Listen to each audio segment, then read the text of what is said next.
Extreme conditions can confront people without warning.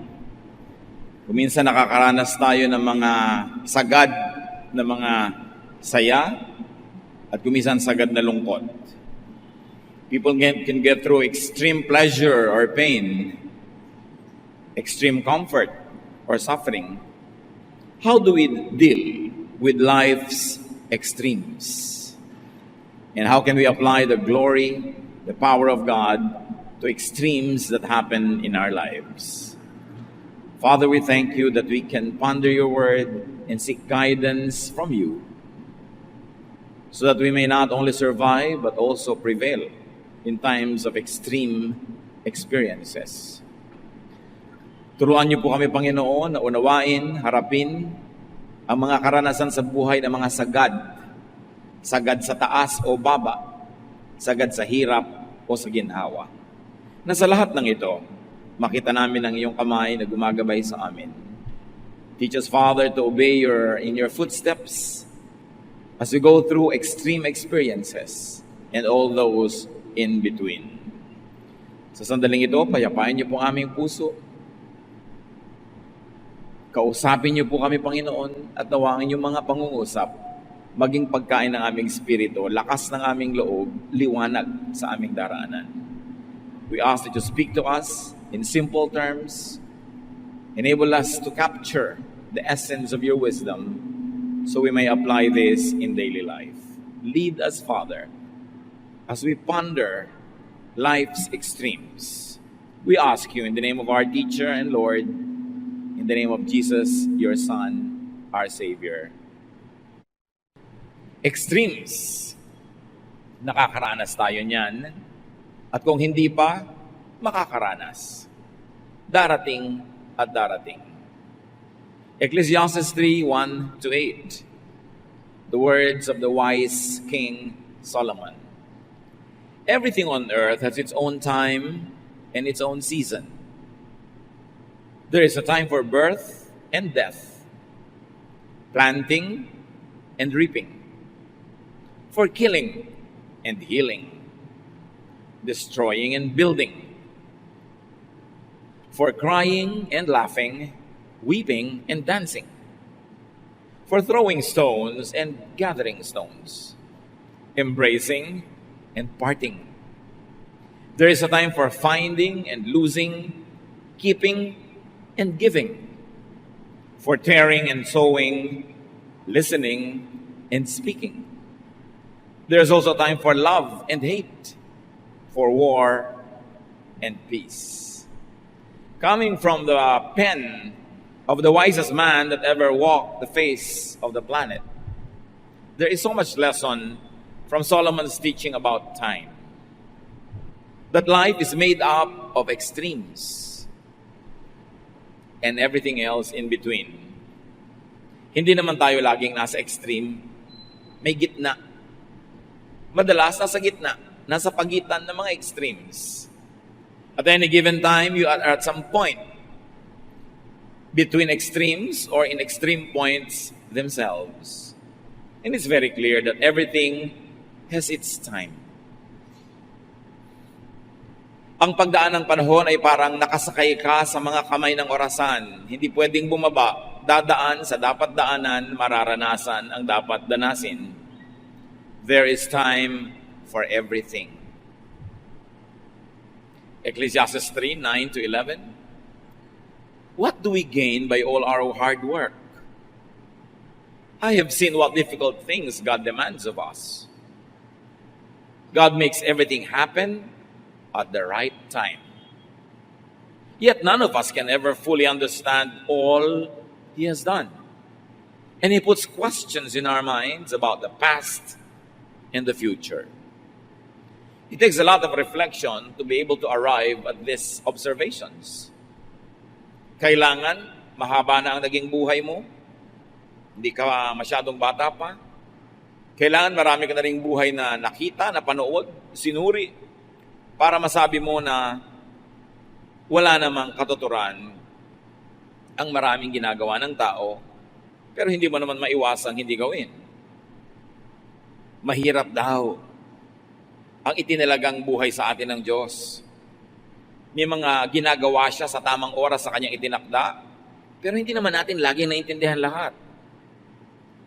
At binibigyan niya tayo ng mga tanong na hindi masagot-sagot, mga tanong tungkol sa nakaraan at sa panahong darating pa. And Solomon says that all that happens is designed, managed, allowed by God. Lahat. Pag sinabi mong even yung sakit ko, even yung nangyari sa aming difficulty, even yung tinatawag na sakuna, the Bible tells us that not a sparrow falls from the sky without God's permission.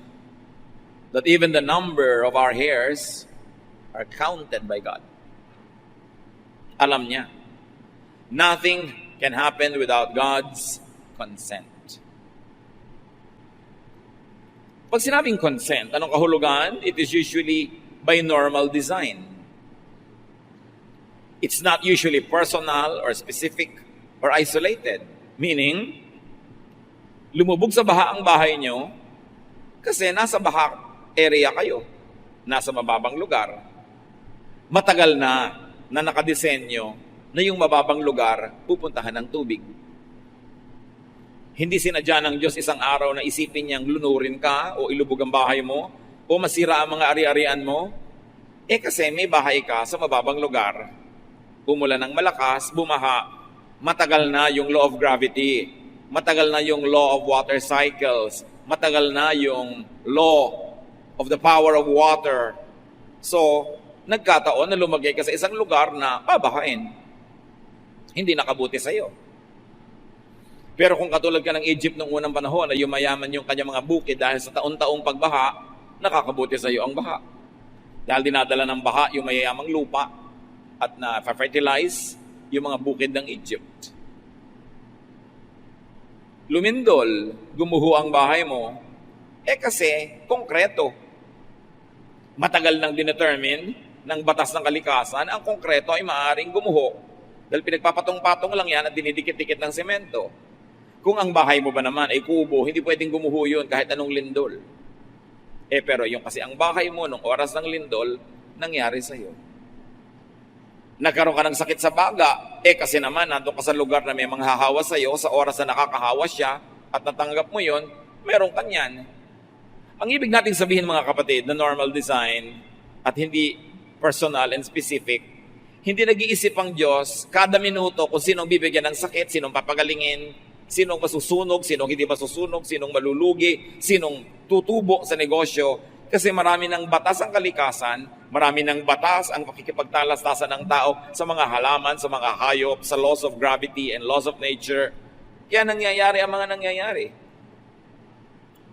At sabi sa verse 9 ni Solomon, what do we gain by all our hard work? Hard work at what? No one gains anything, especially by working hard in trying to defy this arrangement. In trying to defy what happened, what will happen, or what is happening. Marami daw na sayang na oras, lakas, panahon, kung wala tayong gagawin kundi makipagtunggali, lumaban sa hindi naman pwedeng labanan. Pipilitin nating palitan yung nangyari na, o naapi ka na nung bata ka, hindi na pwedeng palitan.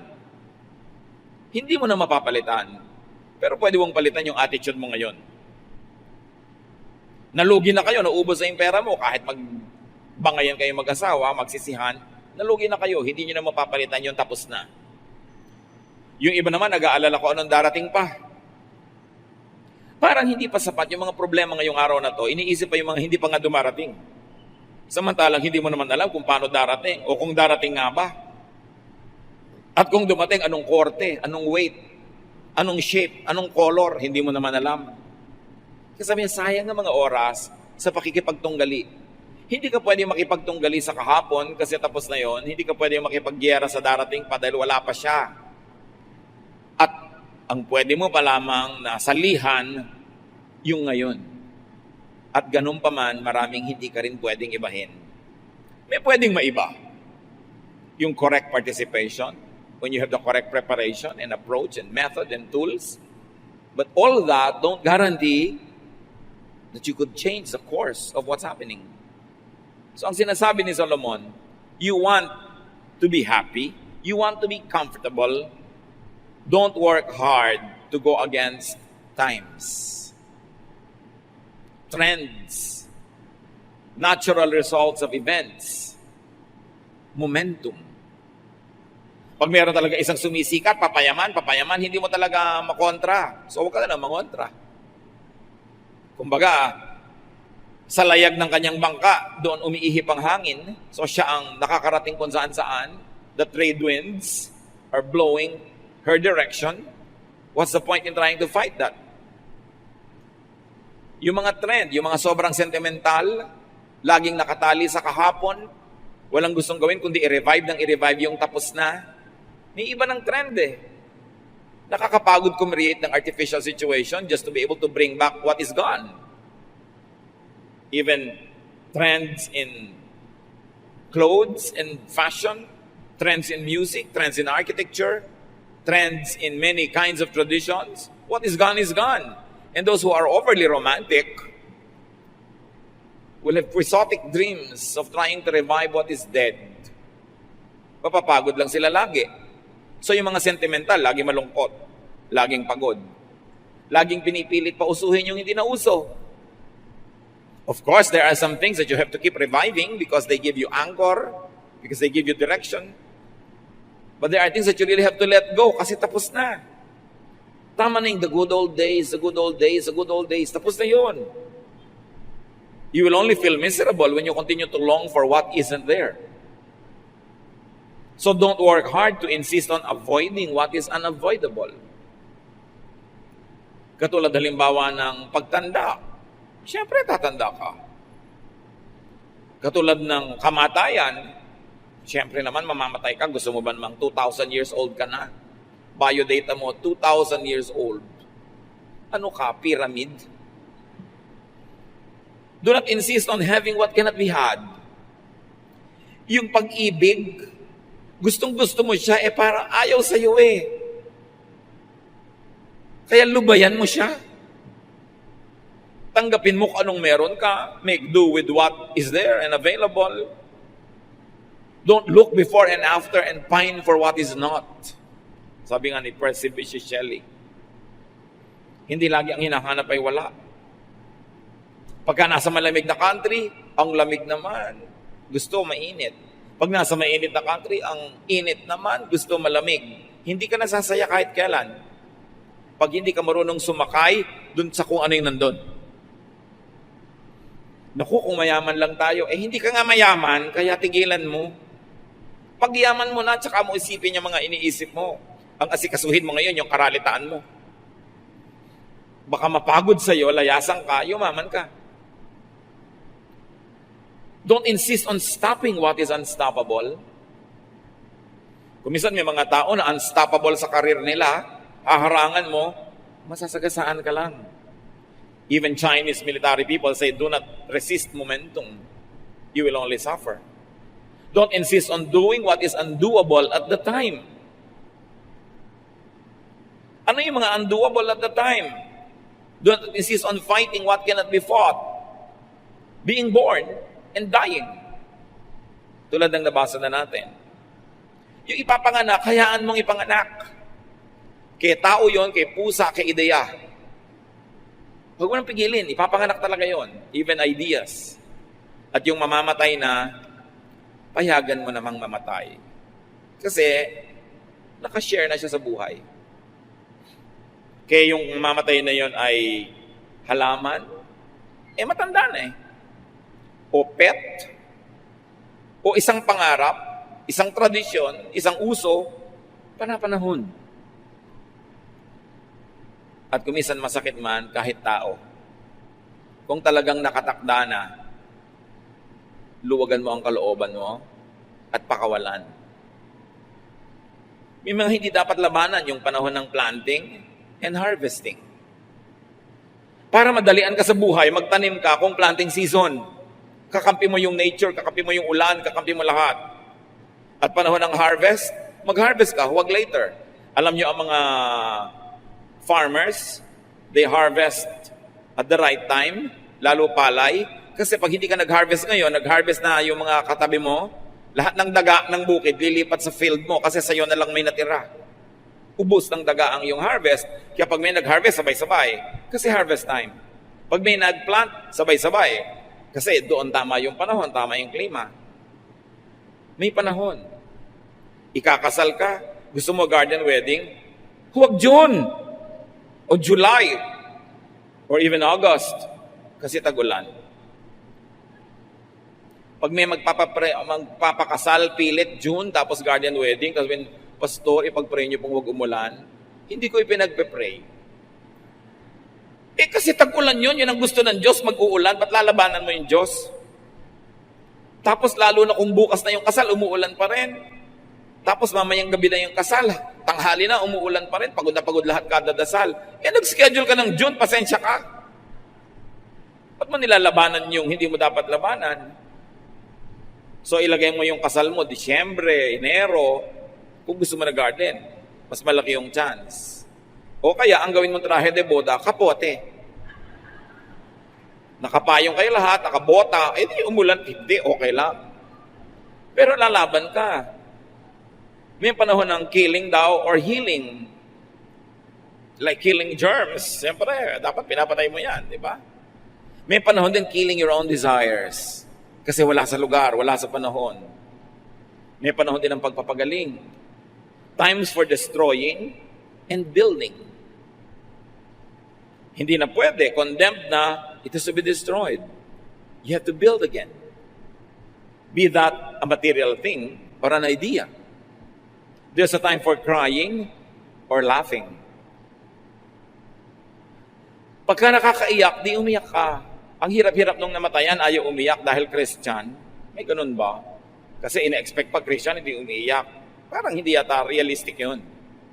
Nalulungkot ka, di umiyak ka. Ang hirap yatang labanan yung luha para sasabog ang dibdib mo. At nasubukan niyo bang magpigil ng tawa dahil wala kayong kasama? Pero ang daming tao, tapos natatawa kayo. Ba't yung pipigilin? Di tumawa kayo, malay nyo, makitawa yung iba. Sa natatawa ka eh.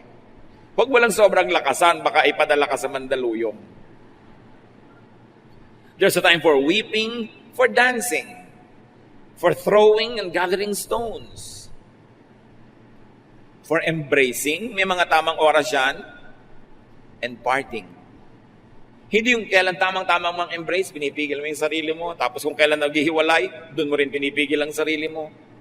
Kalaban ng panahon. There's a time for finding what is lost. And there's a time for consigning it to permanent loss. Wala na talaga. Where is the feeling? Wala na eh. Huwag lalabanan yung oras for keeping what must be given away or what must be given up. Kung nangangarap ka, may panahon para tumigil na. Lalo yung mga nagsusugal. Ay, next time mananalo na ako. Next time mananalo na ako, kaya lumubog ng lumubog. Pagka nakakahalata ka na may trend na natatalo ka in anything, tama na. Hindi mo panahon. Ano man yon? Kaya negosyo. Ilang beses ka nang nagpipilit sa ganitong negosyo, makiramdam ka rin. Pero hindi mo rin alam kung sa ika-4 pala doon ka magsasucceed. Kaya kailangan mo talaga yung wisdom coming from the Spirit. But read the signs around you because the signs will tell you. There's a time of giving when your gift is unwelcome. Don't fight that. Don't give an unwelcome gift. Unwelcome ang iyong iniluluhog na pag-ibig, di huwag mong ipilit. Unwelcome ang suggestion mo, huwag mong ipilit. There's a time for tearing, for sowing, mga metaphors. May panahon ng pagpilas, may panahon ng pagsulsi. For listening and speaking. Huwag niyong pabaligtarin kung kailan dapat makinig, doon nagdadaldal. Kung kailan dapat magsalita, doon ayaw magsalita. Baliktad. And there's a time for loving and hating the right objects. Hating and love. A time for having war or peace. You can go on and on and on. But I think that Solomon has given up enough examples na lahat ng maiisip natin sa buhay ng mga contradictions and extremes represented na ng mga sinabi niya. Ang point, merong panahon para sa extreme left, meron para sa extreme right. Meron para sa extremely low, extremely high, extremely cold, extremely hot. May ganong panahon. Ang buhay nga naman daw ay weather lang. Panahon. Uso siya, di hayaan mo. Hintayin mo yung uso mo. God makes everything happen at the right time. Sabi mo, at the right time? Ang bata-bata pa niya, namatay na, right time ba yun? Kahit naman matanda na, ayaw mo pa rin, di ba? Alam mo, right time ba yung, marami tayong mga ganyan, tanong. Parang mali ang timing ng Diyos. Parang mali ang timing nangyayari sa buhay natin. But Solomon, wiser than all of us, says, God makes everything happen at the right time. Tama ang nangyayari kahit sa tingin ng tao ay mali ito. Kahit mahirap, kahit masakit. Verse 11, yet none of us can ever fully understand all He has done. Ganun na lang ang tanggapin natin, that humans cannot fully comprehend, will not always agree with God's deeds and timing, but it does not make God wrong. We're just limited and we cannot understand. Isaiah 55:8, the Lord says, my thoughts and my ways are not like yours. Iba ako mag-isip kaysa sa inyo, iba ang pamamaraan ko sa pamamaraan nyo. So ang tao na mababawasan ang hirap, madadagdagan ang luwag sa buhay, yung taong ride lang sa panahon. Panahon na malungkot ang pamilya natin o di malungkot tayo, huwag nating piliting mag-OA at magkunwaring masaya. Panahon ng kasiyahan, di magsaya tayo. Panahon ng hirap, magtipid. Panahon ng luwag, di mamuhay ng magtamasa ng sarap sa buhay at mag-share sa iba. Panahon na may pagkakamali, magdusa, ituwid ang sarili. Panahon na nagtanim ka ng tama, di aani ka ng tama. Even when it comes to extremes in knowledge, faith, and belief, ng sarili mo o ng ibang tao, ride lang. Iba-iba kasing panahon Kuminsan yung kapatid mo, extremely religious. Hayaan mo lang siya. Huwag mong kontrahin. Huhupa din yan. Wala namang lagnat na lagi mataas. Nagdo-normalize din. Ang hilig-hilig ngayon ng anak mo sa ganitong music, hayaan mo lang. A few months, a few years, lilipas din yan. Ang mga gusto, naiiba rin. Kahit nga pag-ibig, kumukupas pagka hindi naalagaan. So, huwag mong masamain, huwag mong kagalitin, huwag mong awayin ang isang tao na may nararanasang extreme feeling right now. Panahon niya Kaya kung minsan may mga taong extreme ang hilig nila, halimbawa ang kumain ng ganito, hayaan mo, magsasawa rin yan. Panapanahon. Because nothing is permanent. Para tayong mga nakasakay, tulad ng nabanggit, sa kamay ng orasan na umiikot, hindi ka pwede magtagal sa isang guhit ng relo. Lalakad at lalakad dyan. Kahit anong oras, lumalakad ang panahon. Naiiba ang tao. Kaya mahalaga sa nag-aasawa, biruin nyo yung marriage contract, till death do us part, permanent, lifelong. Hindi kayo dapat nakukontento na kung ano kayo dati, yun na kayo forever. Kasi pwedeng nag-iiba yung partner nyo na kayo'y maiwan. O kayo yung nag-iiba, siya yung maiwan hanggang mamaya ang laki na ng agwat. Mahirap na kayo magsama. So lagi kayong naghahabulan sa isa't isa. Uy, nahihilig ngayon ang misis ko na magbasa ng mga philosophies. So magbabasa-basa rin ako kung hindi ko manhilig para hindi naman masyadong malayo ang agwat ng iniisip namin. Uy, ang husband ko nahihilig sa sports. Di maghihilig din ako. Kung hindi man ako yung maglaro, manood man lang ako at pumalakpak sa kanya. Kaya maraming mag-asawa, nagkakalayo ang loob, nakakalimutan nila na yung pinakasalan mo 5 years ago is not the same person anymore. Na yung pinakasalan mo today will not be the same person 20 years from now because change is always happening. And when you don't change together with the person that you love, together with your partner, you will wake up one day realizing that there is now an unbridgeable chasm between the two of you. Na may agwat na hindi na matawid-tawid.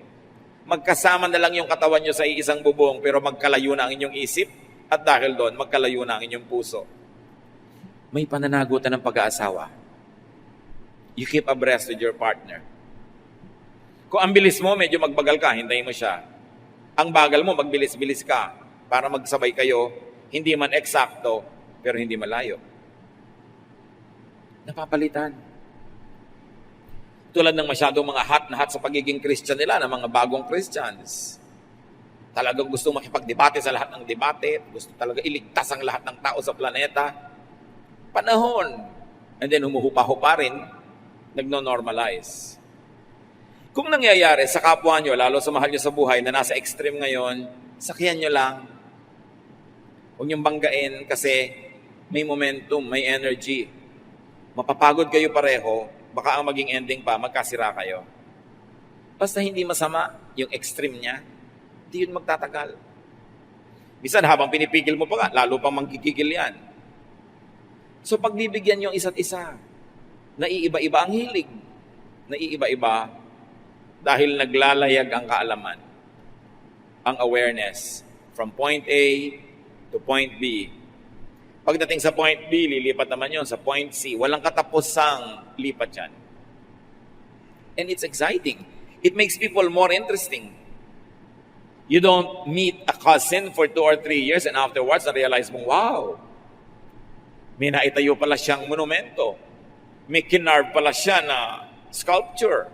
May nilikha pala siyang awit o kanta. May na-invento siyang recipe. May naiba. It makes life very interesting. Hindi mo lang dapat asahan na, ay, nagbago na siya. Hindi na siya ma-reach. Natural dapat siya magbago. Kung sobra ka na pag-iwanan, ayaw mo magbago yung mga tao para hindi makitang ibang-iba sila kaysa sa'yo. Kaya dapat ini-improve mo rin yung sarili mo. Kung hindi mo na ma-reach yung tao dahil umasenso, problema mo yun, hindi mo na pa-asenso yung sarili mo. Kasi kung umasenso ka rin, hindi magkaka-reachan pa rin kayo. Hindi mo ma-reach dahil mataas ang narating niya, ikaw wala narating. Tapos mamasamain mo, nag-iba na siya. Hindi na ma-reach, kailangan pa may appointment. Yung mga reklamo yan ng mga naiinggit na kamag-anak, yung kailangan pa may appointment.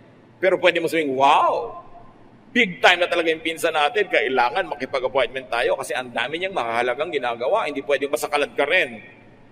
Kung positive ang attitude mo, ikakatuwa mo yon. Lalo mahal mo sa buhay yung hindi na ma-reach. Asalagay, tuwa ka na walang nangyari sa buhay niya kung gaano siya ka-available kahit anong oras noon, ganun pa rin ngayon. May extremes. Some people become successful in the extremes. So huwag harangin. Huwag pigilan, huwag labanan ang hindi dapat labanan. Kahit kumisan anong ingat mo, nakakasakit ka rin. Pero mabuti na yung nag-iingat. Mas na ma-maximize mo yung possibility na hindi ka magkaroon ng sakit o ng madalas o ng malalang sakit. Minsan sa kalagitnaan ng iyong project, bigla ka nagkakasakit, naiiba ang direksyon. Anong gagawin mo doon? May solusyon si Solomon. Sa mga bagay na hindi mo mapigil, hindi mo mapilit, hindi mo maiba, hindi mo makontrol, paano gagawin mo? Ecclesiastes 3:12-13, I know the best thing we can do is to always enjoy life. Because God's gift to us is the happiness we get from our food and drink and from the work we do. Sabi niya, alam nyo, para kayo mag-enjoy sa buhay, kahit maraming extremes, maraming danger, maraming changes, huwag niyong kalimutan na magkaroon ng simple joys. Sabi niya, dapat enjoy lang ang buhay.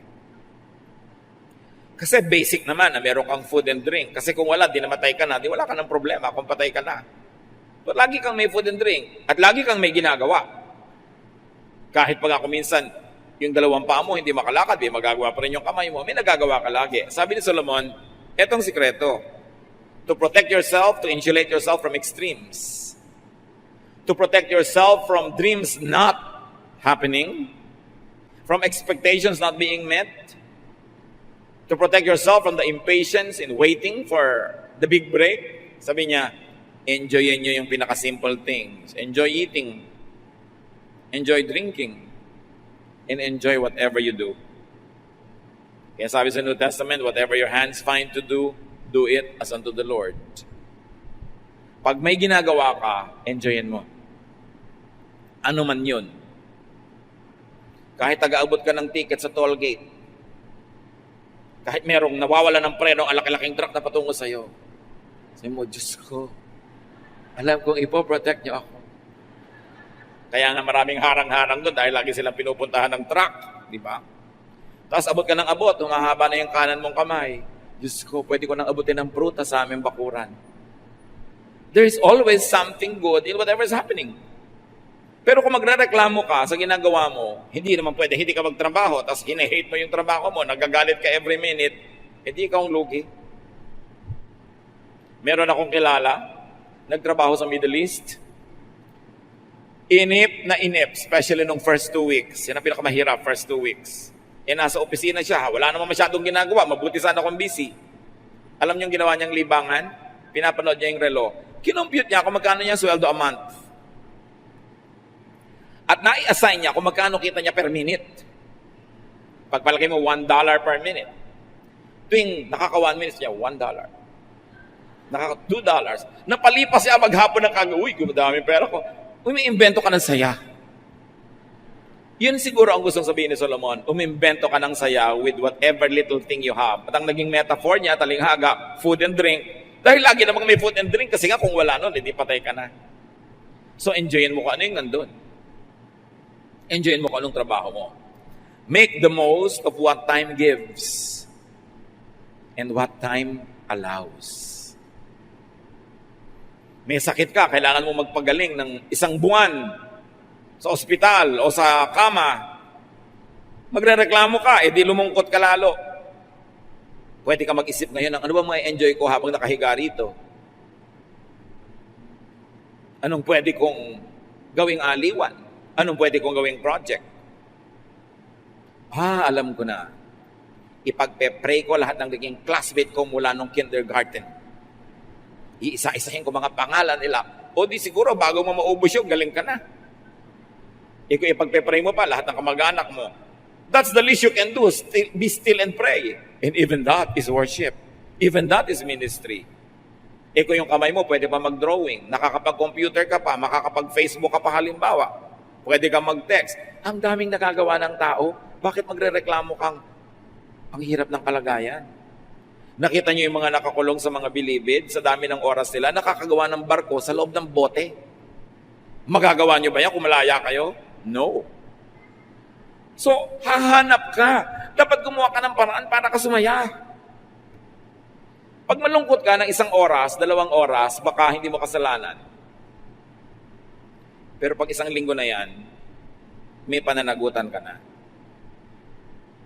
1 buwan ka ng malungkot, ikaw na ngayon ang nagpapaperpetuate ng lungkot mo. Kailangan itaboy mo yan. Kailangan may gawin ka. Ibahin mong iniisip mo, ibahin mong kinakain mo, ibahin mo yung routine mo. Ibahin mong takbo ng iyong utak. Pero hindi pwede na magrereklamo ka lang na magrereklamo.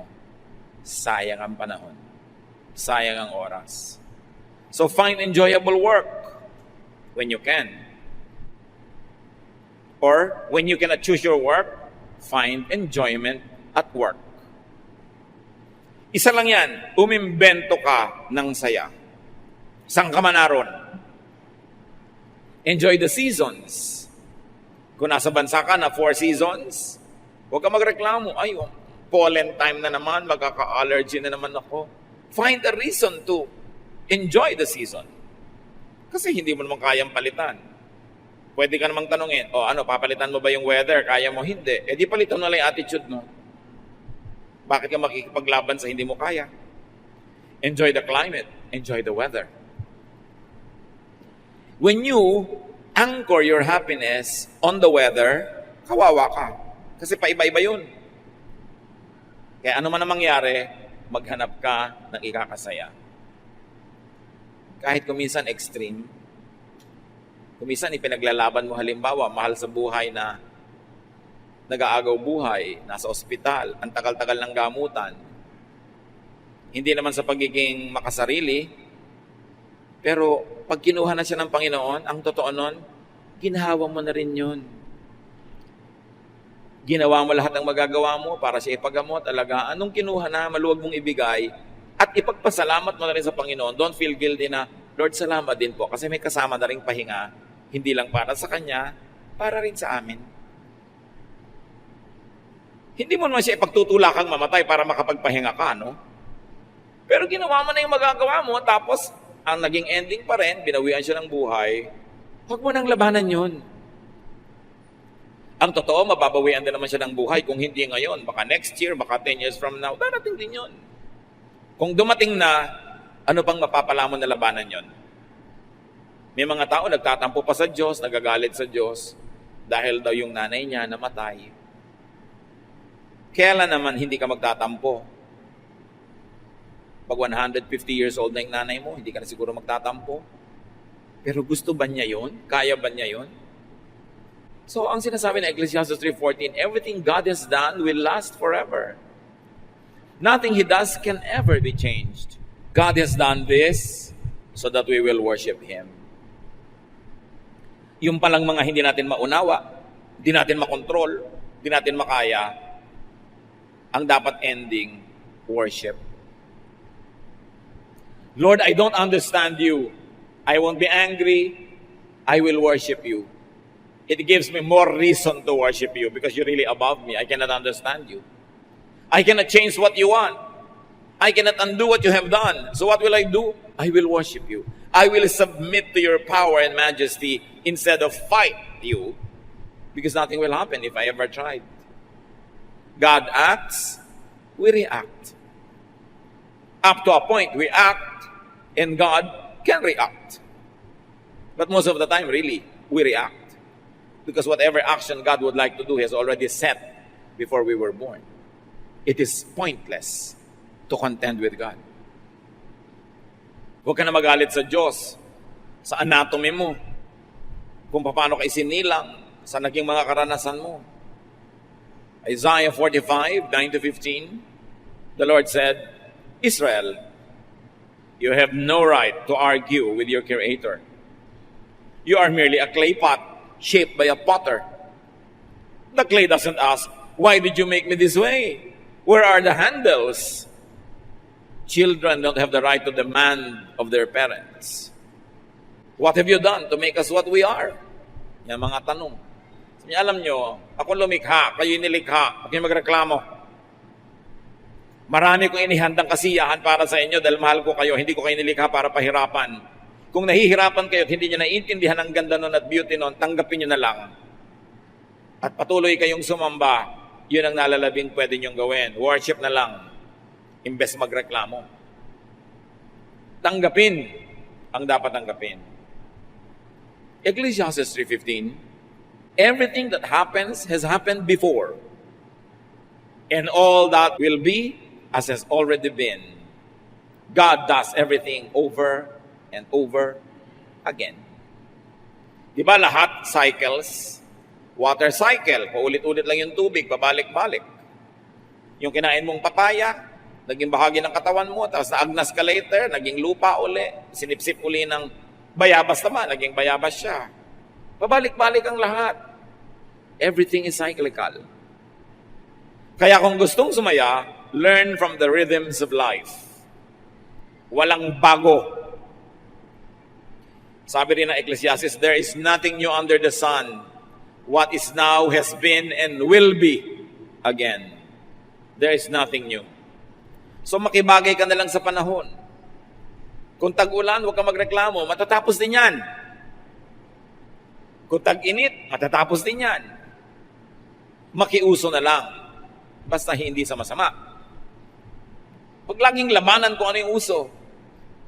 May mga trend ng music kung minsan that's happening in the church. Some people will resist it and say, no, mas gusto ko yung luma. Kaya nga luma yun kasi tapos na. Pamisa-minsan, masarap balik-balikan, pero hindi mo pwedeng ipilit na walang maging bago. Kasi kahit yung luma ngayon, once upon a time, bago din yun. Binigyan lang siya ng chance. Even classical music, what is classical now was pop before. Siyempre, it takes time before you become a classic. Naging classic yan kasi napagbigyan nung pop pa siya. So yung mga pop ngayon, magiging classic din yan. 50 years from now, 100, give it a chance. Gusto niyong sumaya sa buhay, mga kapatid, makisayaw sa tugtog. Alangan mo, ang bilis ng tugtog, ang bagal ng kilos mo. Parang nakakapagod yun. So sabi nga nila, ride lang. Pag nasa extreme ka, parang pendulum. Alam niyo yung pendulum, di ba? Gumagalaw-galaw na ganyan yon. Kahit yung pendulum ng relo. Wala namang nasa pendulum na dulong gano'n. Ang tagal-tagal nandun Sandali lang yun doon, babagsak uli yun.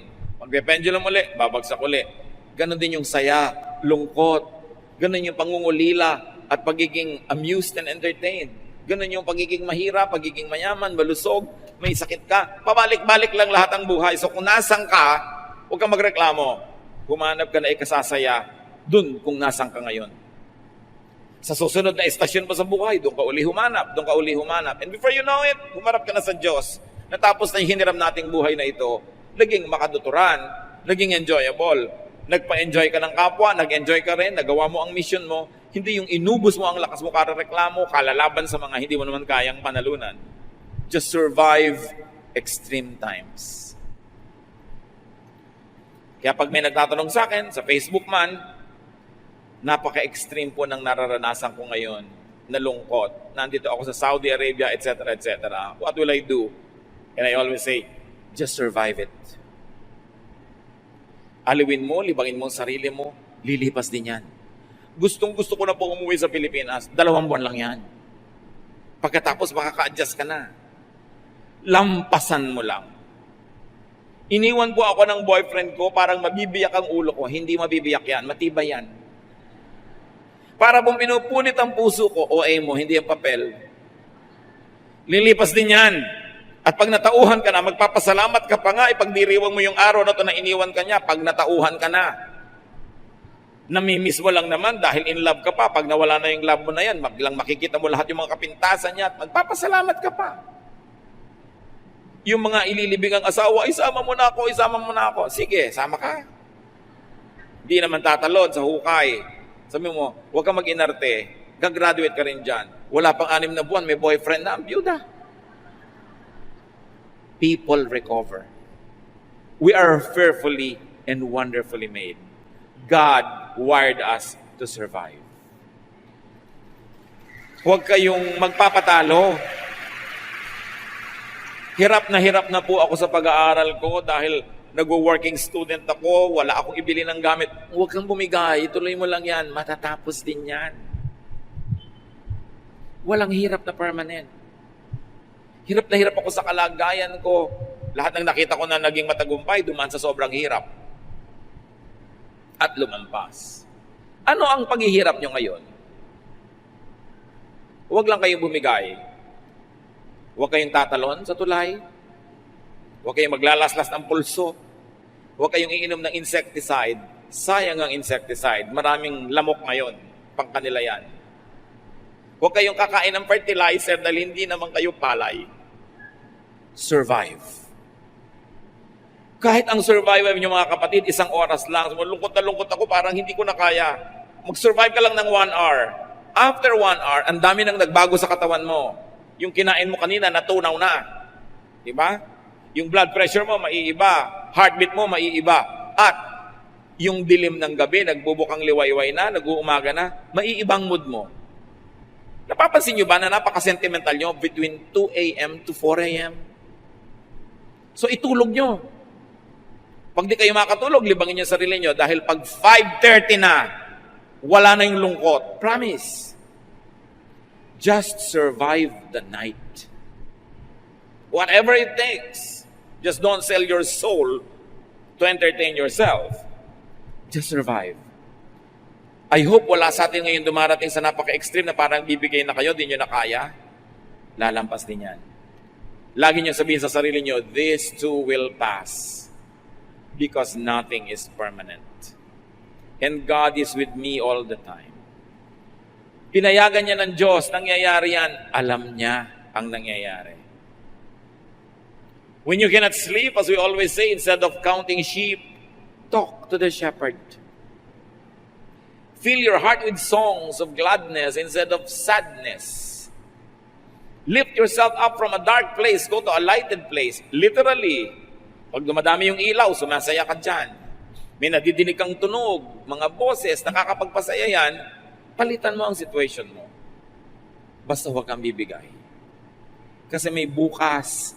Hindi mo alam, yun na pala, nandun na yung premyo mo, nandun na yung pinaghirapan mo, kaya hindi panahon para bumigay. At kung merong napakalakas sa kapangyarihan, sumama sa agos. May boss ka, ayaw na ayaw mo sa kanya, siya ang may-ari ng kumpanya, ano ka? Sira. Turuan mo ang sarili mo na magustuhan mo siya para hindi ka inis na inis. Hindi ka naman magre-resign. Hindi naman ikaw may-ari ng kumpanya. Anong mapapalabong lagi mong inisin ang sarili mo laban sa kanya? Yung mga naiinis sa mga biyanan? Aba, pinaparusahan yung sarili nyo. Pwede ba kayo magpalit ng biyanan? Pwede ba kayo magpalit ng manugang? So, parusa sa sarili, yung dapat mong gustuhin, inaayawan mo. Yun ang sinasabi ni Solomon, be happy with what you drink or what you eat, with the basic things. You cannot always create your life, but you have a way and you have a say in shaping of your daily life. Sabihin nyo, savor the moment. Minsan lang kayong dumaan sa isang punto ng buhay at kahit kailan di na kayo dadaan uli doon, lugi naman kayo kung puro lungkot, puro reklamo at hirap lang ang naaalala nyo tungkol doon. Maghanap ng saya. Nasiraan yung bus, papunta kayo ng Tarlac, maghanap kayo ng tindahan ng halo-halo, manguyakoy kayo habang nire-repair, kesa magreklamo kayo sa buhay. Laging wala yung asawa nyo, miss na miss nyo, samantalahin nyo para makapag-ayos kayo ng bahay, makapag-ayos. Hindi yung lagi kayong miss ng miss ng miss. Wala naman. Anong gagawin ninyo? So pag nandyan na, i-drop nyo na lahat ang gagawin nyo dahil nandyan siya. Pero habang wala, be productive. You've got to do something. Nilikha tayo ng Diyos sa may utak. The resilience of our will, the power of the Spirit within us. You were not created by God to be defeated by extreme conditions. You were created by God to be victorious, to prevail in the name of God and to give glory to His name because He is victorious. And His people are destined for great things. Just don't let the little details impede you or stop you. Don't be defeatist. Huwag kayong patalo. Every situation, pwede kayong manalo. Dear God, we thank you that you are you and you made us who we are. Dalangin namin kung may mga kapatid kami, Panginoon, ngayon na nahihirapan. Hindi naman sa mamaliitin ang paghihirap nila, pero ipakita mong mas marami pa naghihirap at nag-survive. At marami nang dumaan sa dinaanan nila at nakalampas. Hindi dahilan para maging casualty kami. Turuan mo kami, Lord, to have a winner's attitude. Na hindi kami mga api at kawawa, kundi kami mga victorious people. And you have given us the willpower, the spirit, the tools to prevail. Tulutan mo kami, Panginoon, na makarealize na ang buhay ay regalo. That life is a gift. It's not to be complained about, but it is to be enjoyed, to be shared, to be cherished. At sa mga taong gusto nang bumigay sa buhay, may mga nagpapakamatay pa, ituro mo sa amin, Lord, that we have a lot of time to be dead. So while we are alive, we should savor every minute of it. Teach us. And teach us also, Lord, to be sensitive to people who are suffering, people who go through extremes. Kumisan sa pagmamadali namin, nawawala kami ng panahon na pansinin sila. Make us sensitive so we can minister to those who are suffering and those who are weakened by their experiences. At lalo na sa mga panahon na malakas kami, turuan mo kami maghanap ng mga nangihinang matutulungan. At sa panahon na aming panghihina, maalala namin kung sino kayo at magpadala rin kayo ng mga kapwa-tao naming tutulong sa amin at nang malampasan namin ang ganitong mga hirap. Father, thank you for the opportunity to prevail, to win over situations and extremes. At sa times of extreme comfort, extreme wealth, extreme happiness, make us sensitive to the needy so we can share with them what you give us in excess. Pagbulay-bulayan natin mga kapatid ang personal applications. Never give up. Never say never. You are God's people. The Spirit is in you. You will prevail. Dear Lord, in silence, guide us. how we can apply these things in daily life.